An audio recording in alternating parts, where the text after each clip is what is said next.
कोई पूछ रहा था किसी निज जनों से, महाराज जी कोई चमत्कार करते हैं, महाराज जी कोई चमत्कार बताते हैं? वो सोचते कोई जादू कोई टोना, इतने लोग लगे कोई जादू तो जानते होंगे। अरे सद्य वशीकरण चूर्ण मनंत शक्तिम तम राधिका चरण रेणु मनुस्मरामी, अखिल कोटि ब्रह्मांड नायक को अधीन कर ले ऐसी रज में रहते हैं, चमत्कार कौन सा? महारानी के गोरे चरणार बिंद की ठसक और राधा राधा नाम तुम देखो, तुम्हारे हृदय में कैसा चमत्कार उदय होता है। कौन सा आजकल लोग ऐसा चाहते हैं। देखो ये 500 की गड्डी, अरे भाई महाराज बस ये नारियल, अरे चले जाओ 100 रुपया के कितने नारियल ले, 1-2 नारियल 4 नारियल, भजन से नारियल पैदा कर दिया, इत्र 50 रुपया का इत्र मिल जाएगा, उसके लिए चमत्कार भजन, और बोले इत्र निकाल दिए और नारियल निकाल, सबके देखते देखते कुछ नहीं, बोले केला निकाल दिया, ठेलिया खरीद ले यार 1000-2000 में, क्या पैसा, क्या चमक, भजन का फल है। ललित किशोरी जुगल जिस्क में बहुतों का घर गलते देखा, डूबा प्रेम सिंधु में कोई हमने नहीं उछलते देखा। अपने एक लड़का को स्मार्ट मोबाइल देते हो, फीस देते हो, पढ़ाते हो, लिखाते हो, पाई भर तुम्हारी नहीं मानता। एक लड़का एक बिटिया संभाले नहीं संभलता, चमत्कार देखने चले आओ, बाबा का चमत्कार दिखाओ। चमत्कार एक इनकी खोपड़ी में बैठ करके राधा नाम सबको चला रहा है, साफ संयम में है, कोई मनोरंजन किसी के पास नहीं, जिनको सेवा है केवल उनके पास मोबाइल, साफ सावधान, और रोज अपनी दिनचर्या में रत रहते हुए ये सब इष्टाकार वृत्ति की तरफ चल रहे। हम इनको मन से प्रणाम करते हैं कि हमारी आज्ञा हमारे गुरुजनों की परिपाटी पर चल रहे हैं। चमत्कार किसे कहते? मन का परिवर्तन कर देना, ये राधा नाम का चमत्कार है, ये राधा नाम का प्रभाव है। पता नहीं लोग साधु महात्मा को क्या समझते हैं। जादू देखना है तो जादूगर के पास जाओ ना, पानी में ये दिखा देना, रुमाल में कबूतर निकाल देना, ये देखो जाके। साधु का चमत्कार देखना है मन का परिवर्तन, तुम्हारा मन और तन दोनों पवित्र होकर सच्चिदानंद भगवान में लगे। आज इसीलिए तो साधुता बहुत दुर्लभ हो गई है कि साधु महात्माओं को भी लोग नौटंकी मनोरंजन का एक पात्र समझते हैं। ताली बजा दी, बात सुने, कोई नेता का भाषण, ताली बजा दी। मन का परिवर्तन, तन का संयम और सच्चिदानंद में वृत्ति को जोड़ना। अजब रंग अनुभव बरसन लागे, अनुभव, हृदय का अनुभव, हृदय का परिवर्तन। क्या बोले? काम क्रोध मद आस वासना अर्क जवास ही झरने लागे, अजब रंग अनुभव बरसे लागे। जब वर्षा होती है तो ये अर्क और जवास ये अपने आप सूख जाते हैं, नष्ट हो जाते हैं वर्षा में, और सब जगते हैं, ये नष्ट हो जाते हैं। बोले जब राधा राधा राधा राधा और इसका जब रंग बरसने लगता है हृदय में, तो काम क्रोध मद आस वासना ये अपने आप नष्ट हो जाते हैं। जैसे वर्षा होते ही अर्क और जवास नामक पौधे ये अपने आप नष्ट हो जाते हैं, और दूसरे सैकड़ों पौधे हरे भरे हो जाएंगे, पर ये नष्ट हो जाएंगे। तो ऐसे ही काम क्रोध लोभ मोह मद वासना नष्ट हो जाती है, और नाना प्रकार की भाव तरंगे प्रिया प्रीतम की उठने लगती है। लोभ मोह परद्रोह दोष दुख कलि कुचाल सब तरसे लागे, इंद्री दमन अमन सब भात ही अरुचि होत अब छर से लागे, अजब रंग अनुभव बरसे लागे। कब जानो हमारी साधना रंग ला रही है? जब काम के वेग को, क्रोध के, मोह के, मद के, इन सब के वेगों को सह गए, कोई प्रभाव नहीं, अंदर से शांत। किसी से कहना मत, क्योंकि कहने से सत्ता दृढ़ होती है। अंदर जो विकार आते हैं किसी से मत कहो, कोई भी क्रिया मत करो, शांत उस समय नाम जप करो, देखो अपने आप सब नष्ट हो जाएंगे। और नष्ट आपको नहीं करना, कोई है आपका जो आप पर नजर रख रहा है। कोई आक्रमण आपको परास्त तब तक नहीं कर सकता जब तक आप आज्ञा का उल्लंघन नहीं करेंगे। आप अपने हाथ से कोई क्रिया नहीं करेंगे, आप कोई गंदे दृश्य नहीं देखेंगे, तब तक किसी की ताकत नहीं कि आपको भ्रष्ट कर सके। ध्यान रखना, क्योंकि आप गुरु कृपा कवच में हैं। जब आप आज्ञा उल्लंघन कर देंगे तो फिर लक्ष्मण रेखा पार हो गए आप, फिर आपको दंड भोगना पड़ेगा। लोभ मोह परद्रोह दोष दुख कलि कुचाल, ये सब तरसें लागे, अर्थात वो चाहते कि मैं इसको अपने अधीन करूं, पर हिम्मत नहीं कि छू सके। किसको? जिसकी जिह्वा पे राधा राधा नाम और हृदय में गुरु कृपा का अनुभव शुरू हो गया है। इंद्रिय दमन ये पहचान है साधुता की, नहीं तो फिर नाटक है, पाखंड है, दंभ है। बिन विवेक वैराग्य भक्ति बिन सत्य न एको मानो, भगवत विमुख कपट चतुराई सो पाखंडे जानो। चाहे गृहस्थ हो चाहे विरक्त।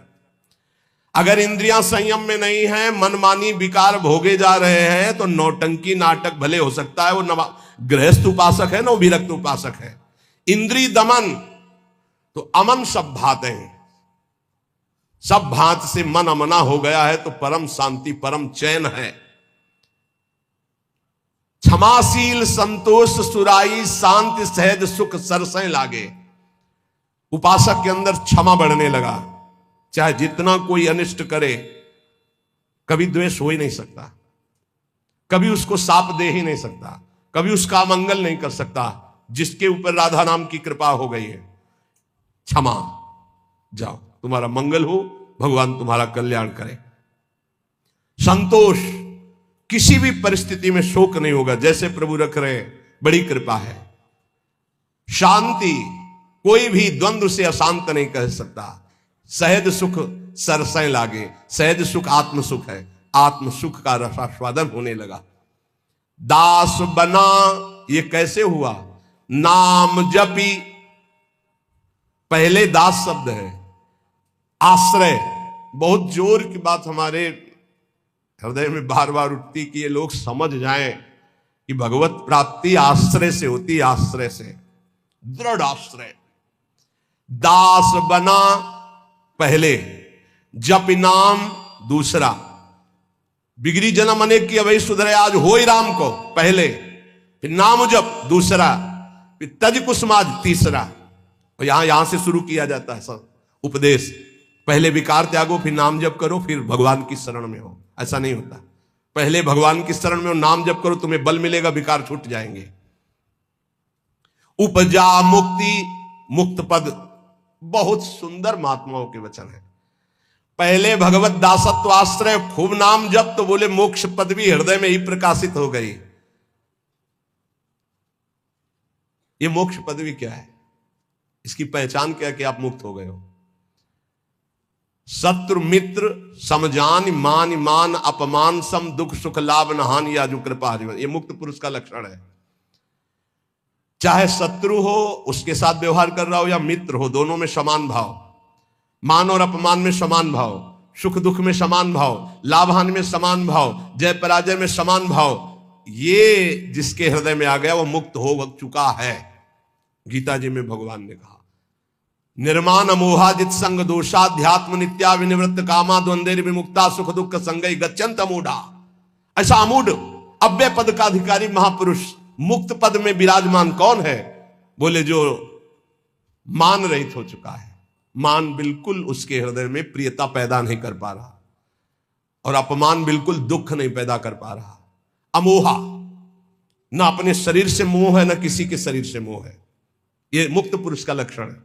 जित संग दोषा, चाहे जितने भोगों के बीच में उसका मन भोगने के लिए चलेगा ही नहीं, वो जीवन मुक्त पुरुष है। जित संग दोषा, अध्यात्म नित्या, निरंतर आत्मस्वरूप में स्थित, विनिवृत्त कामा, समस्त कामनाएं निवृत्त हो चुकी है। द्वंद्वेर विमुक्ता, हर द्वंद्व से वो मुक्त हो चुका है। मान अपमान सुख दुख लाभ हानि चिंता शोक भय मृत्यु, सबसे सुख दुख संगय, सुख और दुख में समान भाव। ऐसा महापुरुष परम ज्ञानी महात्मा वो जीवन मुक्त है। वो यहां कह रहे, दास बना पहुंचे मुकाम जे आंखें कहत हवाला। साधु की पहचान चिकने गाल से नहीं, साधु की पहचान उसके नेत्र से होती है, सिर्फ नेत्र से। ऐसे तो मांस मछली खाने वाले के भी गाल चमकते देखे हैं कि वो बहुत ही चिकन, तो चिकनाहट को थोड़ी साधुता है, वो तो घी दूध से चिकनाहट आ जाती है। अच्छा खाओ पियो तो मांस चढ़ेगा, चिकना हो जाएगा शरीर। बोले बहुत चमक रहा है चेहरा, तो हम आपको दिखाएं कि विषयी पुरुष हो, चेहरा चमक रहा है, वो भजनानंदी है क्या? नहीं, वो खान पान का है चेहरा। दास बना पहुंचे मुकाम तो आंखें कहत हवाला। अच्युत मुनि के आश्रम में जी उड़िया बाबा पहुंचे गंगा के किनारे है। तो देखा, जेवी दृष्टि दे, अरे अपने शिष्यों से कहा दौड़ो, ब्रह्मबोध संपन्न महापुरुष पधार रहे हैं। दृष्टि में पता चल, बोले दास बना पहुंचे मुकाम जे, तो आंखें कहत हवाला। आंखें परिचय बता देती है कि ये किस कोटि का महात्मा है, जीवन मुक्त है या प्रपंची है या विषयी है या साधक है या साधना की किस स्थिति में है। पहुंचा हुआ महापुरुष के नेत्र बताते हैं। दास बना पहुंचे मुकाम जे, आंखें कहत हवाला। जे दृष्टि में दृष्टि ऐसे मिली तो पता चल जाता है कि किस कोटि की स्थिति है। अब बता रहे हैं कि दो प्रकार की आंखें होती है सिद्धों की। एक होती है जो ज्ञान सिद्ध होता है, करुणा और मैत्री, दो आंखों में नहीं होंगी। करुणा और मैत्री नहीं हो, क्योंकि वो निर्मम निरहंकार अद्वितीय स्थिति को प्राप्त महापुरुष बिल्कुल शुष्क शुष्क काष्ठवत हृदय, ना दया ना करुणा ना मैत्री न द्वैत। जब अपने सिवा है नहीं कोई, तो आप उनकी दृष्टि में देखोगे तो ना हिलन ना डुलन, और नेत्र के आसपास की सारी पुतली साफ एकदम श्वेत, वो ब्रह्माकार वृत्ति के नेत्र होते हैं।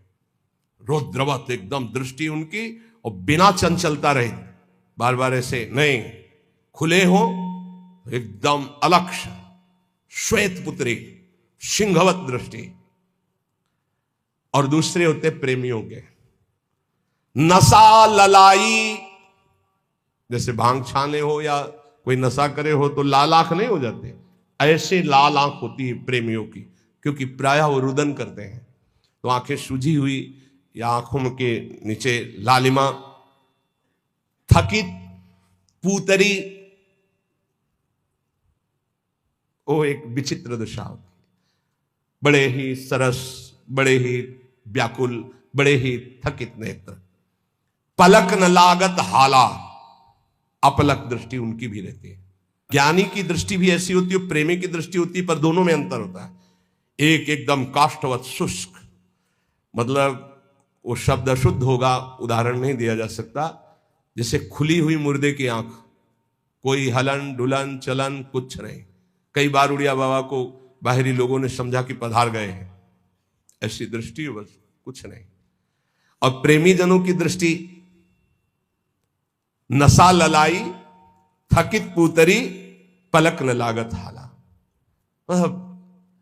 नेत्र ऐसे कि देखो तो आसक्त हो जाओ, बड़े सरस, बड़े प्रेमी, बड़े थकित, और हल्की सी लालिमा नेत्रों में छाई हुई है, सुरंग नेत्र है और घूर्णित नेत्र है। प्रेमी जनों के घूर्णित नेत्र, जैसे नशा ललाई का तात्पर्य यही है। थोड़ी थोड़ी देर में ऐसे आपको लगेगा कोई नशा खाए है क्या है, उनके नेत्र, क्योंकि प्रिया प्रीतम के उस प्रेम रसाशों में उनके नेत्र झूमते हैं। अलसाने से रहित हमेशा, हरिजस सुनि दृग नीरा। थोड़ी सी प्रभु की बात सुने कि आंखों से आंसू की धारा बहने लगी, और अलसाने से रहते हैं, न सोना न जागना। अखियां रूप के रंग रंगी, निरखी स्वरूप कुंवरी राधे को, याही माही पगी। ये अखियां रूप के रंग रंगी, न सोई न जगी। प्रियाजू के रूप रस में हर समय अलसाई हुई, एक जैसे कोई नशा किए हो, ऐसे उस नशे में। ढरक चलत कबही भरियावत पुलकावली शरीरा, गदगद गर चित शांति थका मन, तनहु थका दर्शाई। ज्ञान विराग भक्ति से पूरे, जगत न सकत समाई। ऐसे प्रेमी जनों के नेत्र जहां जगत का प्रवेश ही नहीं है, हृदय कंठ गदगद हो जाता है, चित्त शांत है, मन अचंचल है, तन एकदम थकित शिथिल भाव में डूबे हुए। बोले ऐसे जो महापुरुष होते हैं तो दास बना पहुंचे मुकाम जे, आंखें करत हवाला। ऐसों के नेत्र बताते हैं कि मुकाम में पहुंचे हुए ये जन है। श्री भगवान जगत गुरु श्री कृष्णचंद्र जी कह रहे हैं, जो पहुंचे हुए महापुरुष है वो शरीर को अपने वश में किए होते हैं। यही सबसे बड़ी चूक हो रही है। ये बहुत बड़ी चूक है जो हमारी निंदा का कारण बनती है। हम संतों की या भक्तों की जो निंदा का कारण बनता है वो ये नाशवान दुष्ट नीच शरीर है।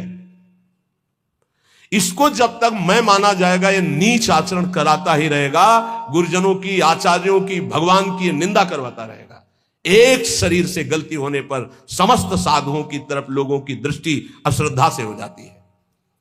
इसीलिए हमें लगता है कि अगर साधु बने तो मर के बने, उन्हें घर गृहस्थी में ब्याह करके अच्छा है, जीवन धर्म पूर्वक व्यतीत करे, अधर्म आचरण न करे। बहुत बड़ी त्रुटि समझो, एक गलती से लाखों लोगों की श्रद्धा संतों के प्रति नष्ट हो जाती है। भगवान कह रहे सिद्ध पुरुष के लिए कैसा होता है, निराशीर्यत चित्तात्मा त्यक्त सर्व परिग्रहा शारीरम केवलम कर्म कुर्वन्नाप्नोति किल विषम।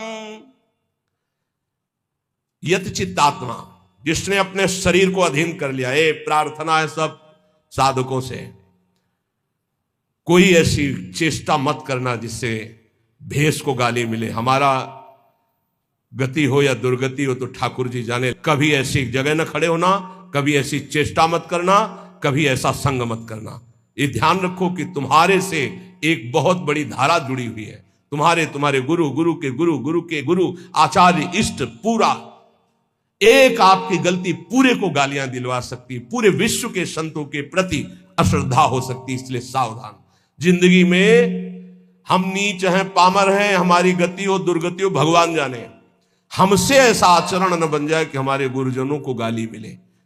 उन्होंने कोई हमारे साथ धोखा दगा नहीं किया, मंत्र दिया, उपासना दिया, वेश दिया, तो आचार्य और गुरु और इष्ट इनको गाली न पड़े, हर समय सोचना चाहिए। ये शरीर को जब तक जीतोगे नहीं तब तक गलती हो ही जाएगी, चाहे कसम खा लो, चाहे जो कुछ कर लो। इस दुष्ट शरीर को जीतना चाहिए। बात ध्यान से समझे ना, ये बहुत दुष्ट है। जीवन हो जा रहा खवाए खवाए खवाए खवाए, अब खाया नहीं आज तक।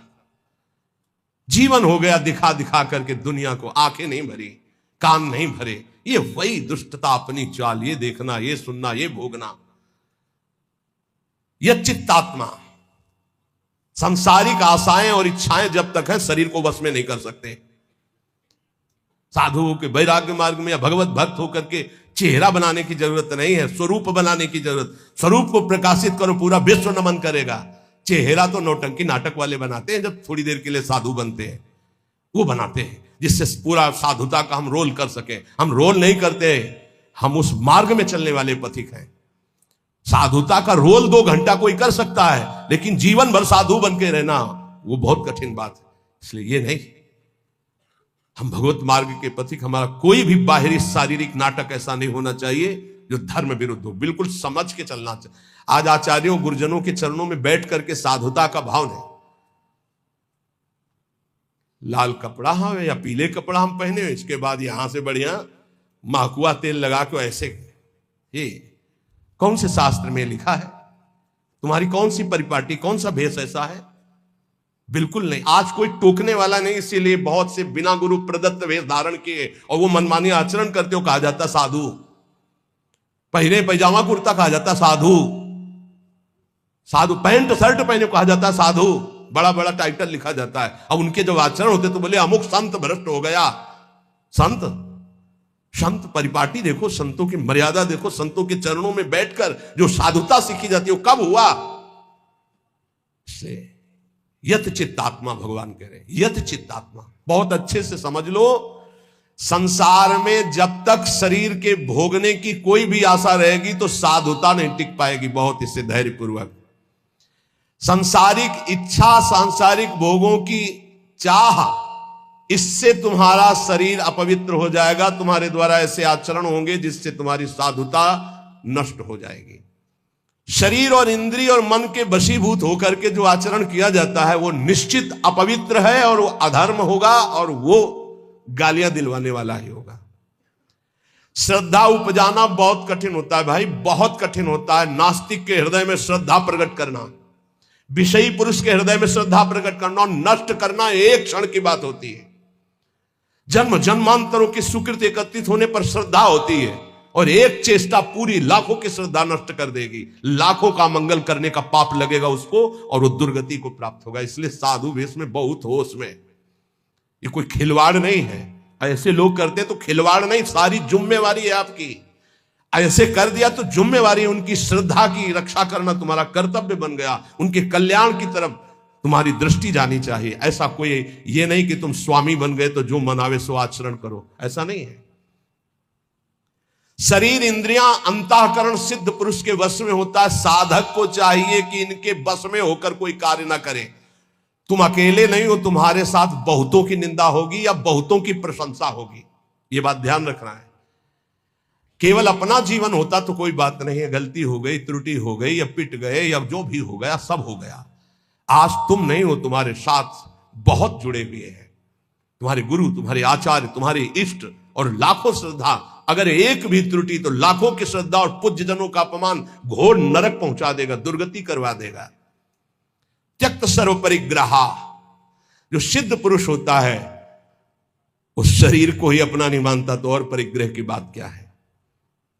सब सन्यासी हो जो भगवत मार्ग के पथिक हैं, ये तो सर्वाणी कर्माणि मयि सन्न्यस्य मत्पराहा, सारे कर्म भगवान को अर्पित करके जो भगवान के परायण है, चाहे गृहस्थ हो चाहे विरक्त हो, वो सन्यासी है। जो मन का निसंकल्प और वाणी का मौन दंड और शरीर का निष्कर्म संयम पूर्वक अगर ये दंड नहीं तो किस बात का सन्यासी। भगवान ने एकादश स्कंद में कहा है, वाणी का मौन, मन का निसंकल्प और शरीर का निष्क्रिय, ये सन्यास धर्म का स्वरूप है। तो निष्क्रिय दो प्रकार से होता है, एक जो कर्म का त्यागी होता है, एक होता है कर्म समर्पण करने वाला। भक्त कर्म समर्पण करने वाला सन्यासी होता है। ये तो सर्वाणी कर्माणि मयि सन्न्यस्य मत्पराहा। सब प्रकार के भोग संग्रह सामग्री का अपनापन भाव न रखना, चाहे गृहस्थी में हो चाहे विरक्ति में हो। गृहस्थी में तो नाथ सकल संपदा तुम्हारी, मैं सेवक समेत सुतनारी। विरक्ति में तो जो हमारे पास मिला है वो साधु सेवा, भगवत सेवा के लिए मिला हुआ भगवत प्रदत्त वस्तु है, अपना अधिकार नहीं। अपने नौकर है, सेवक है, सिर्फ सेवा। अगर अपने सुख के लिए किसी सामग्री का संग्रह कर लिया जाए, अपने भोग की बात वस्तु मान ली जाए, तो वो उसी की दुर्गति कर देगी, ध्यान रखना। और प्रायः गलती हो जाती है, ऐसे नहीं कोई नजर आएगा। जब कष्ट सह रहा होगा साधक तब कोई नजर नहीं आएगा, और जब उसके पास वो वैभव एकत्रित हो जाएगा तो आ जाएंगे। कौन हो आप? तुम्हारे मामा पहचाने नहीं? अभी तक मामा कहां थे तुम भाई? अभी तक कहां? बचना, हम जो प्रार्थना करें उसको अंदर से समझना। जहां मकान बना, जहां वैभव एकत्रित हुआ, तो पूर्व जीवन के रिश्ते नाते संबंधी आके और वहां का अधिकार जताते हैं, और वहां के फिर संबंधी अपना संबंध स्थापित करके उसके अधिकारी बनते हैं, और फिर जिनके लिए आया था फिर उनकी दुर्गति होती है, भी ध्यान रखना। यहीं की घटना है। वो भक्तमाली जी अंतर ध्यान हो गए, उनकी बात है। वो बता रहे थे कि साधु के भाई आए, तो साधु को कहीं ना कहीं से अर्थ मिलता ही रहता है, साधु सेवा, भगवत सेवा। तो उन्होंने कहा अमुक कार्य है, 1 लाख रुपया दे दो। एक घटना है, कोई कथा नहीं। तो 1 लाख दे दिए। अब जब वो आते तो कहते हैं भाई दे यार 1 लाख रुपया, साधु सेवा वाला ले गए थे। अरे भाई दे देंगे, बड़ी समस्या गृहस्थी में रहती है, आप तो बाबा जी हो, आपको क्या पता गृहस्थी में। अब भाई है तो कह नहीं सकते हो, इतने में उनका शरीर पूरा हो गया संत भगवान का। जानते हो क्या बने थे? श्वान, कुत्ता, आश्रम के बाहर बैठे पिल्ले के रूप में। तो किसी महापुरुष को स्वप्न दिया कि मेरा उद्धार करवा दो, मेरे से गलती हो गई, 1 लाख रुपया अपने भाई को देने के कारण मेरी गति बिगड़ गई, और मैं वृंदावन में ही अमुक आश्रम का हूं, अमुक हूं, सामने बैठा हुआ हूं, आप आके मुझे देख लीजिए, मैं आपको पहचानता हूं। तो वहां गए तो बहुत हष्टपुष्ट एक पिल्ला बैठा था, पुचकारा, गोद में उठाया, बोले महाराज आप चिंता मत करो, बाप का कल्याण होगा। उसके भाई के पास गए और कहा होश में जैसे बने तैसे चुपचाप 1 लाख रुपया मैं ब्याज सहित दो, नहीं हम तुम्हारे पास शासन अपना जब लागू करेंगे तो आप परेशान हो जाओगे। तुम्हारे भाई की दुर्गति हो गई जो महात्मा थे। वहां से पैसा लाए, फिर आश्रम में भंडारा किया, और फिर कुत्ता का कुछ दिनों में शरीर शांत हो गया, वो अपनी गति को प्राप्त हो। समझो, वैभव जहां बढ़े तो संसार के सेवा के लिए वैभव मिलता है, साधु सेवा, गौ सेवा, भगवत सेवा। और घर वाले परिवार वाले के बिटिया का ब्याह है, हमारे सारे पैदा किया था क्या? मेहनत करो, मांगो, खाओ, जियो। हमारा तुम धर्म भ्रष्ट करने आए हो। वैराग्यवान कभी भूल करके एक सिक्का अपने परिवार वालों को ना दे, नहीं तो नरकगामी होगा। ध्यान रखना, ये हराम का पैसा नहीं है। गृहस्थ जन देते हैं भगवत प्राप्ति में लगे हुए संतों की सेवा के लिए, या श्री जी के लिए, या गौ सेवा या धर्म सेवा के लिए।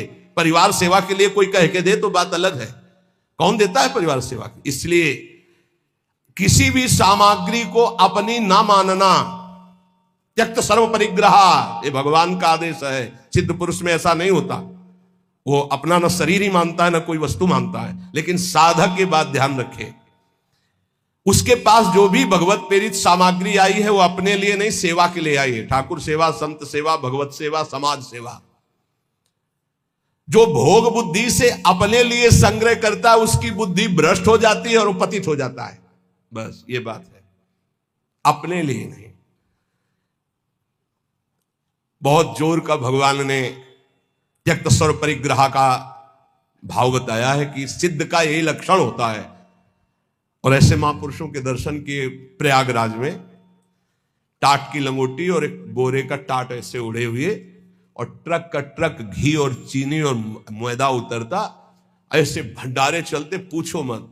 जो उनके भगत थे सबके चरण धोना, सबको नम्रता पूर्वक भगवान की तरह बैठाना और खूब प्यार से पवाना। और जो महात्मा जी थे वहां के, एक टाट और पट्टा ऐसे टाट का ऐसे उड़े हुए, और ऐसे ही रेती पे लेटना, ऐसे झोपड़ी बनी हुई थी उनकी, उसमें लेटना, और सारे वैभव की भीड़ लगी हुई थी।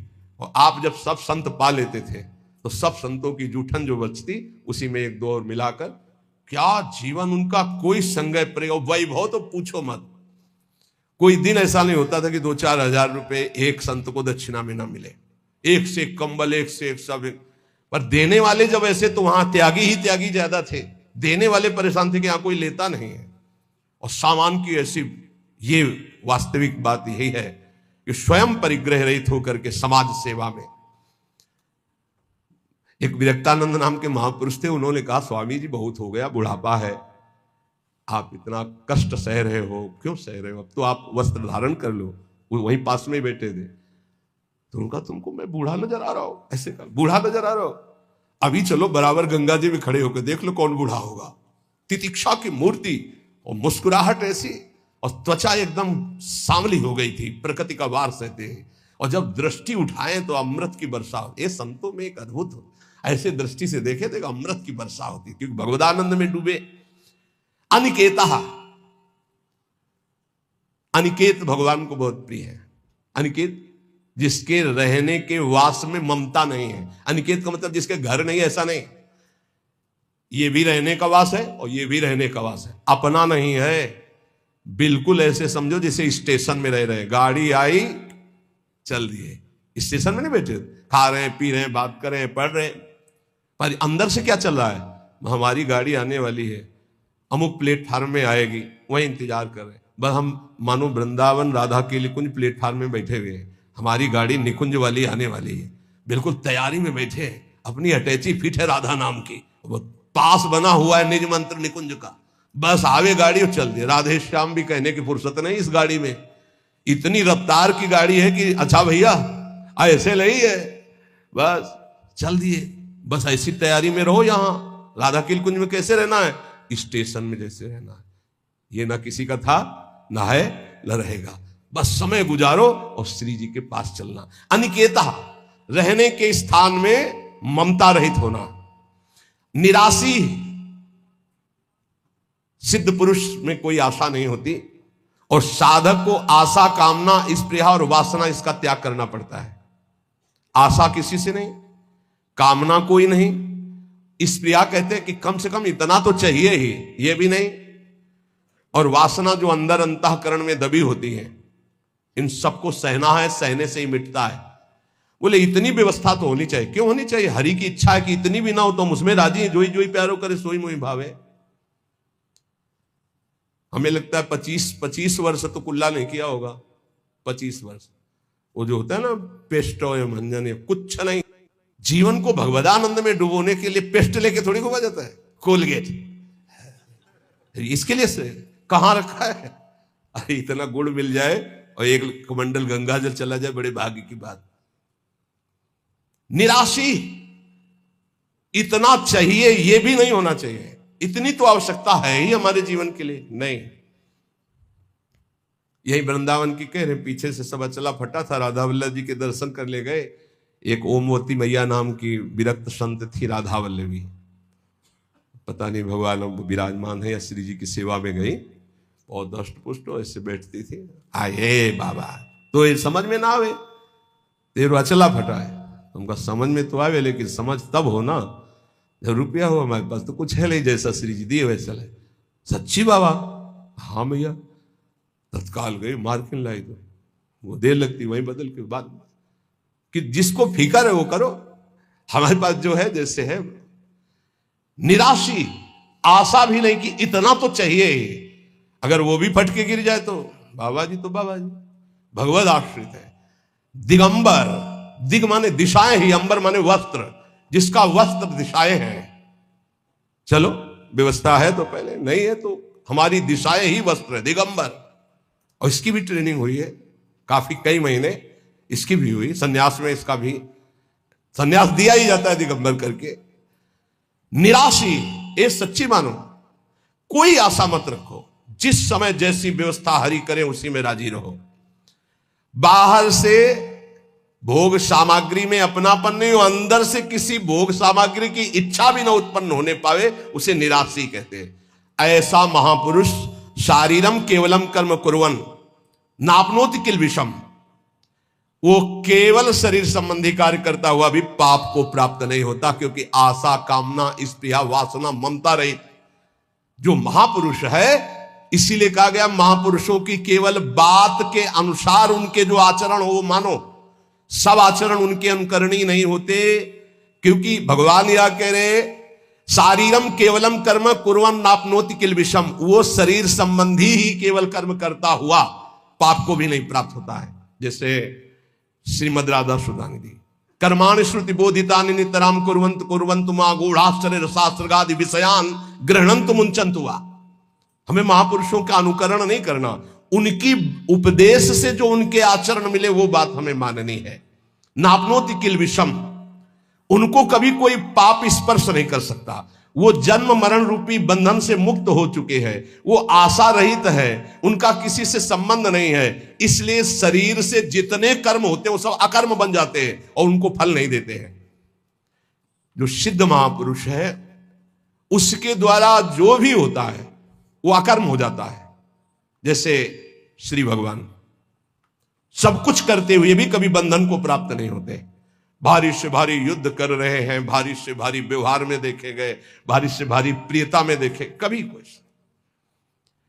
जो निवृत्ति परायण सिद्ध महापुरुष है उसमें कभी कोई भोग लालसा नहीं होती, भोग लालसा रहित होकर जो भोग भोग रहे हैं दिखाई दे रहा है। जैसे दुर्वासा जी की कोई आशा नहीं, गोपियों ने सब उनको पकौड़ा, खीर, दुनिया की चीजें पवा दी। बोले अब वापस कैसे जाएंगे? बोले आए कैसे यमुना जी? बोले भगवान ने कहा था मैं अखंड बाल ब्रह्मचारी हूं, अगर तो यमुना जी मार्ग दे दे, ऐसा कहना, तो मार्ग दे दिया। तो बोले कह देना दुर्वासा ने दूब रस के सिवा जबान में कुछ न रखा हो तो यमुना जी मार्ग दे दे। गोपियों ने कहा मनो खीर पुआ तो हम सबका पा गए, कह रहे हैं कि दूब के सिवा न रखा हो, इसका मतलब समझते हो? इच्छा रहित महापुरुष, अनिच्छित, उनकी कोई इच्छा नहीं। तो ऐसे इच्छा रहित महापुरुष के द्वारा संयोग वशात जो भी कार्य हो जाते हैं वो अकर्म बन जाते हैं, उनको कोई भी दंड या कोई भी पाप कर्म स्पर्श नहीं कर सकता।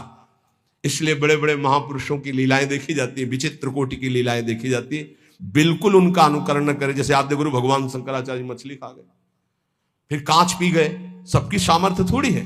बहुत एक सिद्ध महापुरुष थे कूटस्थ स्वामी, उनका नियम था खप्पर ऐसे कर दो, जो डाल दोगे वो पालेंगे, जो डाल दोगे। तो कुछ उपद्रवी गांव के लोग थे, जब ये पता चला कि ऐसे नियम वाले हैं तो सीधे कोबरा को पकड़वाया, जो बीन बजाने वाले लोग होते हैं उनसे पकड़वाया और काट करके सीधे जहर सहित रांधा उसको और उनके खप्पर में डाल दिया। ब्रह्मार्पणम ब्रह्मवीर ब्रह्महग्नो ब्रह्मणाहुतम ब्रह्मविति गंतव्यम ब्रह्म के समाधिना, तत्काल उसको अर्पित करके पूरा पा गए ब्रह्मबोध संपन्न महापुरुष से। तो वहां के लोगों ने पूछा, ये तो अभक्ष्य पदार्थ था। बोले तुम्हारी दृष्टि में, हमारी दृष्टि में भिक्षा थी। फिर एक ने उपद्रव किया, आकर के मदिरा डाल दी उसमें खप्पर। तो मुस्कुराए, उन्होंने कहा यहां तो कोई फर्क नहीं पड़ने वाला, पर तुम्हारी नरक की जो है गति पक्की हो रही, तुम भिक्षा में एक साधु को क्या दे रहे हैं। तो तत्काल वो खप्पर से लेकर के ढिड़का दे। सिद्ध महापुरुषों की। अब फिर उन्हीं की बात, एक दिन वो पेड़ के नीचे बैठे थे, किसी गांव में चोरी करने जा रहे थे चोर। उनसे पूछा कौन हो तुम, वो कुछ नहीं बोले। कौन हो तुम, कुछ नहीं। खूब लात और डंडों से मारा। सुबह जब लोग आए तो बड़े तो घाव उनके देखे, डंडे दे। स्वामी जी किसने मारा, ये पता नहीं किसने मारा। बोले आपको दुख नहीं है। बोले क्यों दुख है, खप्पर में जो आया सो खा लिया, सो शरीर में जो आया उसे भोग लिया। सिद्ध पुरुषों की नकल थोड़ी कर सकते हैं, वो तो स्थिति प्रज्ञ महापुरुष है। शिव जी हलाल जहर पी गए, सब पी जाएंगे क्या। तो यहां कह रहे हैं कि उपासक को चाहिए कि महापुरुषों के जो वचन से आचरण मिले उनके अनुसार चले। निवृत्ति परायण साधक सदैव महापुरुषों के वचनों का अनुगमन करे, उनके विरुद्ध आचरण, निरर्थक आचरण, प्रमाद युक्त आचरण कभी न करे, तो वो भी सिद्धावस्था को प्राप्त हो जाएगा।